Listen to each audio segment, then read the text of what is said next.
নমস্কার বন্ধুরা, আমি সুপর্ণা রেসিপিতে তোমাদের সবাইকে স্বাগত। আজও হাজির হয়ে গেলাম নতুন একটা রেসিপি নিয়ে। আজ আমি বানাবো ক্যাপসিকামের একটা রেসিপি। যারা খেতে পছন্দ করে না তারাও কিন্তু এটা এইভাবে বানালে ভীষণ পছন্দ করবে। চলো দেখে নিই। আমি প্যানেতে 3 থেকে 4 চামচ তেল দিলাম। তেলটা গরম হলে তাতে দিয়ে দেবো ক্যাপসিকাম কাটা আর পেঁয়াজ কাটাটা। অল্প একটু নরম হয়ে এলে আমি নেড়ে ছেড়ে এটাকে এবার তুলে নেব। তো অল্প একটু নরম হয়ে গেছে, এবার আমি পেঁয়াজ আর ক্যাপসিকামটা তুলে নেব। এরপর এর কড়াইয়ের মধ্যে আবার দিয়ে দেবো 3 চামচের মতো তেল। দিয়ে দিলাম জিরে আর শুকনো লঙ্কা। ফোড়নটা ভাজা হলে এর মধ্যে দিয়ে দিলাম একটা বড় সাইজের কুচনো পেঁয়াজ। পেঁয়াজটা একটু আমি এখানে লাল লাল করে ভেজে নেব। তো দেখতেই পাচ্ছ পেঁয়াজটা লাল করে বেশ ভালো করে ভাজা হয়ে গেছে। এরপরে দিয়ে দিলাম আমি কুচনো কাঁচা লঙ্কা। যে যেমন ঝাল খাও সেই হিসাবে দিয়ে দিও। এরপর আমি দিয়ে দেবো 1 টিস্পুনের মতো এটা রসুন বাটা। রসুন বাটাটা একটু ভালো করে এখানে ভেজে নেব। এরপর দিয়ে দিলাম 1/2 টিস্পুনের মতো আদা বাটা। আদা বাটাটাও এর সঙ্গে ভালো করে আমি ভেজে নেব। এরপর দিয়ে দিলাম অল্প একটু কড়াইশুঁটি।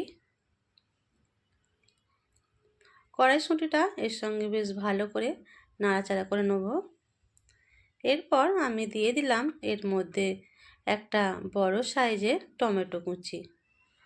টমেটো কুচিটা দিয়ে অল্প একটু নাড়াচাড়া করে এর মধ্যে দিয়ে দেবো আমি 1 টিস্পুনের মতো নুন, যাতে টমেটোটা একটু গলে যায়। নুনটা দিয়ে বেশ ভালো করে আবারও নাড়াচাড়া করে নেব। সেদ্ধ হওয়ার জন্য অল্প একটু এবার ঢাকা দিয়ে দিলাম। 2-4 মিনিটের পরে ঢাকনাটা খুলে নিলাম।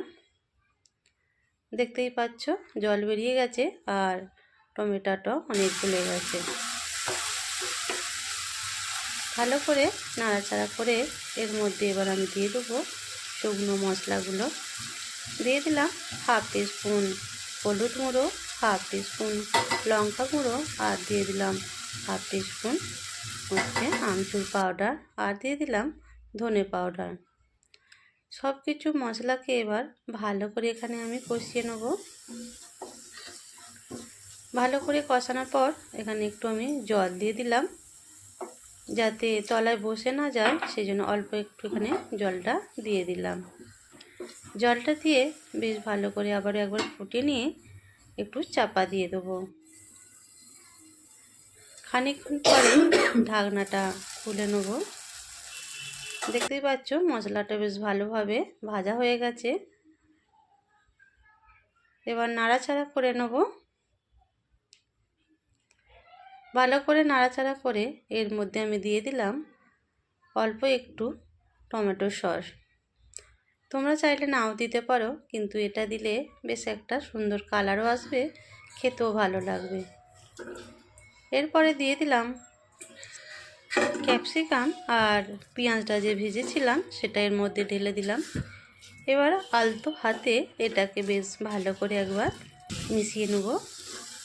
মশলা, পেঁয়াজ আর ক্যাপসিকাম ভালো করে মিশিয়ে দেখো ওপর থেকে আরও একটু আমি এখানে নুন দিয়ে দিলাম। ভালো করে নাড়াঘাঁটা করে নেব, নুনটা মিশিয়ে নেব।